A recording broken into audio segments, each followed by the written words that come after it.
Hello everyone, welcome to my YouTube channel. आप सभी का स्वागत है इस मेरे महा एपिसोड में। तो ये वीडियो हम उन बच्चों के लिए बना रहे हैं जो कि इस बार मैट्रिक की परीक्षा में एग्ज़ाम देने वाले हैं, यानी कहें कि बैठने वाले हैं। उसके लिए हम बीबीडी का गेस्ट पेपर स्टार्ट कर रहे हैं, जिसमें हम गणित का ऑब्जेक्टिव फुल सॉल्यूशन इस चैनल पे फ्री करवा रहे हैं। और ये वीडियो उन बच्चों के लिए काफ़ी लाभदायक होगा जो कि ज़्यादा गणित नहीं पढ़े हैं, फिर भी वो 50 ऑब्जेक्टिव में 50 करके आ सकते हैं। तो हमने ये पहला टॉपिक लिया है रियल नंबर का। तो आइए सीखिए मेरे साथ। तो फर्स्ट क्वेश्चन है हमारा, आपके स्क्रीन पे दिख रहा होगा। फर्स्ट क्वेश्चन है हमारा, दो लगातार संख्याओं का मौसो निकालिए। क्या निकालना है? दो लगातार संख्याओं का मौसो। तो मौसो का मतलब होता है, हम अंग्रेजी में अगर इसे बोले तो मौसो का मतलब होता है एचसीएफ। क्या होता है? एचसीएफ होता है। अगर हम इसका मीनिंग पकड़े तो ये होता है हाईएस्ट कॉमन फैक्टर। क्या होता है? Highest common factor. और हम मौसो यानी मौसो बोले तो महत्तम समावर्तक भी बोल सकते हैं। ये क्वेश्चन 2021 और 2020 में भी रिपीट हुआ है। तो आइए, दो लगातार संख्याओं का मौसो। हमें इस क्वेश्चन में वैल्यू नहीं दिया है, लेकिन ये बोल दिया गया है कि भाई आप कोई भी दो लगातार संख्या लें और उसका मौसो निकालें। दो लगातार कोई भी संख्या दो लगातार हो, चाहे 2, चाहे 3, चाहे 4 या 5, कुछ भी। तो हम सबसे पहले इस क्वेश्चन में कोई भी दो संख्या जो लगातार हो उसको लेते हैं। जैसे हमने लिया 2 और 3। 2 और 3 जब हम इसका मौसो निकालेंगे तो देखिए, मौसो अगर आप इसका निकालिएगा तो देखिए क्या आता है। 3 में से 2 गया 1, और 1 से हम फिर इसको लिए तो ये कितना हो जाएगा? 2 बार में 2 खत्म, यानी मौसो क्या आ गया? 1। क्या आ गया? 1। अब फिर से हम कोई दूसरा नंबर ट्राई करते हैं और देखते हैं मौसो क्या आता है। हमने दूसरा कोई नंबर लिया 4 और 5। क्या लिया? 4 और 5। और 4 और 5 का हमने मौसो निकाला। फिर से देखिए हमारा आंसर क्या आएगा। हमारा आंसर फिर से आ जाएगा क्या? 1। क्या आ जाएगा? 1। तो आइए हम करते हैं नेक्स्ट सवाल, क्वेश्चन नंबर 2। क्वेश्चन नंबर 2 है हमारा, यदि ए और बी अभाज्य संख्याएं हैं तो ए बी का लॉसो ज्ञात कीजिए। निम्नलिखित में से कौन सी अभाज्य संख्या है? निम्नलिखित में से ऑप्शन के अनुसार ऑप्शन नंबर ए है हमारा 27, ऑप्शन नंबर बी है हमारा 35, और सी है हमारा 13, और डी है हमारा 56। इनमें से हमें बताना है कौन सी एक अभाज्य संख्या है। अब देखिए, अभाज्य संख्या क्या होती है? अभाज्य संख्या वो होती है जिसका केवल 2 फैक्टर हो, यानी कहें कि अपने आप और एक से जो विभाजित होता है उसे हम अभाज्य संख्या कहते हैं। अगर हम देखें तो 27 3 से विभाजित होता है, 9 से भी विभाजित है, और ये संख्या 27 से भी विभाजित है, और 1 से भी इसमें विभाजित होगा। इसीलिए ये अभाज्य संख्या नहीं हो सकती, क्योंकि अभाज्य संख्याएं जो होती है वो केवल उसकी 2 फैक्टर होते हैं। कितने? 2 फैक्टर होते हैं। अब हम ऑप्शन नंबर बी पे गौर करें तो ये देखिए 5 से विभाजित है, 7 से भी भाग लग जाएगा, और ये 35 से भी लग जाएगा, और ये 1 से भी लग जाएगा। इसीलिए ये अभाज्य संख्या नहीं है, क्योंकि अभाज्य संख्या वो संख्याएं होती है जिसमें केवल 2 नंबर से भाग लगता है। देखिए, अब हम अगर 13 को देखें तो ये 13 से भी डिविजिबल है, और ये 1 से है। इसीलिए ये 13 हमारा क्या हो जाएगा? राइट आंसर हो जाएगा 13, क्योंकि ये सिर्फ 2 संख्याएं से भाग लगती है। इसीलिए हमारा आंसर 13 के साथ चला जाएगा। तो आइए हम करते हैं क्वेश्चन नंबर 4। क्वेश्चन नंबर 4 है हमारा, 45 तथा 60 का एकदम आसान सा प्रश्न का मौसो निकालिए। क्या निकालिए? मौसो। हमने आपको बताया कि मौसो का मतलब होता है महत्तम समावर्तक। अंग्रेजी में बोले तो एचसीएफ होता है। क्या होता है? एचसीएफ होता है। इसका मीनिंग ये हुआ हाईएस्ट कॉमन फैक्टर। आप देखिए 45 और 60 का मौसो निकालिए तो छोटे वाली नंबर से बड़े वाले नंबर में हम क्या देंगे? भाग। 45 एक कम 45, कितना बचा? 5, और ये कितना बचा? 15। 15 से फिर इसमें हम भाग देंगे और ये क्या आ गया? 15 45, यानी ये जो है नंबर किससे पूरा पूरा कट गया? 15। इसीलिए हमारा आंसर क्या हो गया? 15। इस क्वेश्चन का आंसर क्या हो गया? 15। आइए हम करते हैं नेक्स्ट सवाल। सवाल नंबर 5 है मेरा। सवाल नंबर 5 है, सह अभाज्य संख्याओं का मौसो क्या होता है?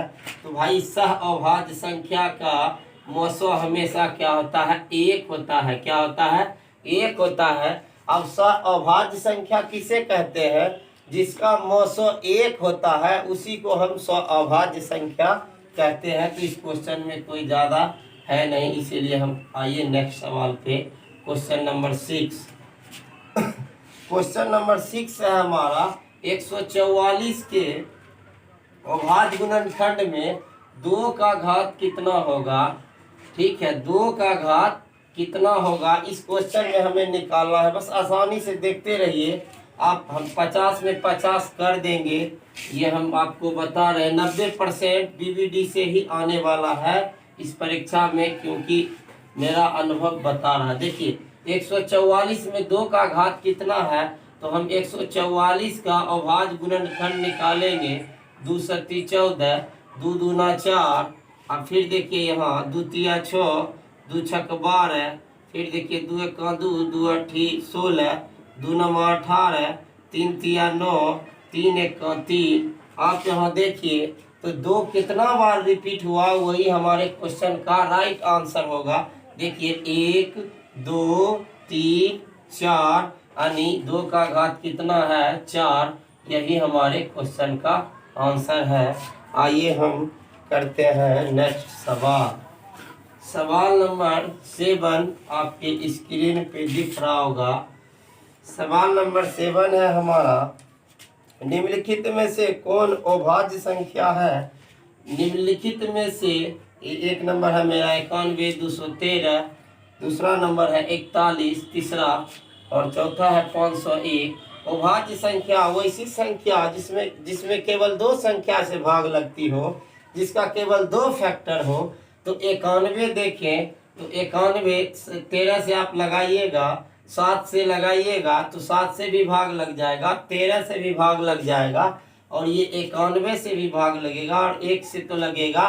कितने नंबर हो गए? 1 2 3 4, 4 नंबर से भाग लगा। वही संख्या को हम अभाज्य संख्या बोलेंगे जो सिर्फ 2 नंबर से भाग लगे। तो आप यहाँ देखिए इसमें 3 से भी भाग लगेगा, और ये 213 से भी भाग लगेगा, 1 से भी भाग लगेगा, 3 1 4, 4 2 6, और ये 3 नंबर से भाग लग गया। ये आंसर नहीं। आप 41 को देखिए, ये सिर्फ 41 से भाग लगेगा और 1 से भाग लगेगा, इसीलिए हमारा आंसर 41 राइट आंसर होगा। तो आइए हम करते हैं नेक्स्ट सवाल धीरे धीरे। नेक्स्ट सवाल है मेरा 8, क्वेश्चन नंबर 8। नेक्स्ट सवाल है मेरा क्वेश्चन नंबर 8 9 8 पर पावर 0 गुना 2 पर पावर 0 बराबर क्या होगा? आप इसमें 8 क्लास में आप पढ़े होंगे कि a पर पावर 0 जो होता है 1 होता है, इसीलिए कोई भी संख्या के पावर में अगर 0 हो तो उसका वैल्यू 1 होता है। इसका वैल्यू 1 गुना 2 पर पावर, इसका वैल्यू भी कितना? 1 गुना 1। यही हमारे क्वेश्चन का राइट आंसर है। आइए हम करते हैं सवाल नंबर 10। सवाल नंबर 10 है हमारा 0.7। ये मेरा रेकरिंग हुआ। देखिए इस सवाल को हम कैसे करते हैं, तो आप आसानी से इसको कीजिए। ये 7 इसको यूं का ऐसा, अब इस पे रेकरिंग है तो रेकरिंग जितना पे रेकरिंग होगा बट्टा में 9 देंगे, और यही हमारे क्वेश्चन का राइट आंसर है। आइए हम करते हैं नेक्स्ट सवाल। सवाल नंबर 11। सवाल नंबर 11 है, निम्नलिखित में से किसका दशमलव प्रसार शांत होगा? किसका दशमलव प्रसार शांत होगा? 39/243। देखिए 25/1600 और ये 13/625। ये 13/625। अब देखिए हम इसमें शांत और अशांत कैसे निकालते हैं।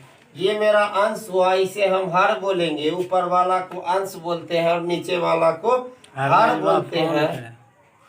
क्या हुआ? फोन के नीचे वाला को हर बोलते हैं। अब देखिए, अब हम हर का अभाज्य गुणनखंड निकालेंगे और अभाज्य गुणनखंड में 2 और 5 के अलावा अगर कुछ भी हमको दिखा तो हम उसे अशांत मानेंगे, और अगर केवल व केवल 2 और 5 अभाज्य गुणनखंड में हमें दिखा तो वो नंबर हमारा शांत माना जाएगा। क्या माना जाएगा? तो हम देखिए यहाँ से हमको दिख रहा है 243, इसमें हमको दिखाना है कौन सा अशांत है। अगर हम इसको देखें तो इसको आप कर लीजिए 243 का, तो आप देखिएगा कि 11 से ये नंबर डिजिबल है। देखिए 11 दूना 22, बाकी कितना बचा? 2 नहीं है। क्या है? नहीं है। एक बगल से आप चेक कर लीजिए 50 का आप अभाज्य गुणनखंड निकालिए तो 25 आपको 2 और 5 के अलावा कुछ नहीं दिखा। इसका मतलब ये क्या है? हमारा शांत है। क्या है? शांत है। अब ये 1600 को देख लीजिए, फिर 2 से भाग लगाइए। यहाँ देखिए 4 0 0 2 0 0, फिर देखिए 2 0 0 2 0 0, ये देखिए 25 2 और 5 के अलावा कुछ नहीं दिखा। इसका मतलब ये भी नंबर मेरा क्या है? शांत है। आप 625 को भी चेक कर लीजिए। आप 625 को भी इसको चेक कर लीजिए। 625 को 5 का 5, 5 दूना 10, 25 25, 5 दूना 10, 25 25, 25 25। आप देखिए 2 और 5 के अलावा कुछ नहीं दिखा। 5 या 2 कुछ भी दिख गया है, लेकिन 2 और 5 के अलावा कुछ नहीं। इसका मतलब ये भी शांत, ये भी शांत, ये भी शांत। इसका मतलब आंसर हमारा किसके साथ चला जाएगा? 39/243 के साथ। तो आइए हम मिलते हैं नेक्स्ट वीडियो में। धन्यवाद।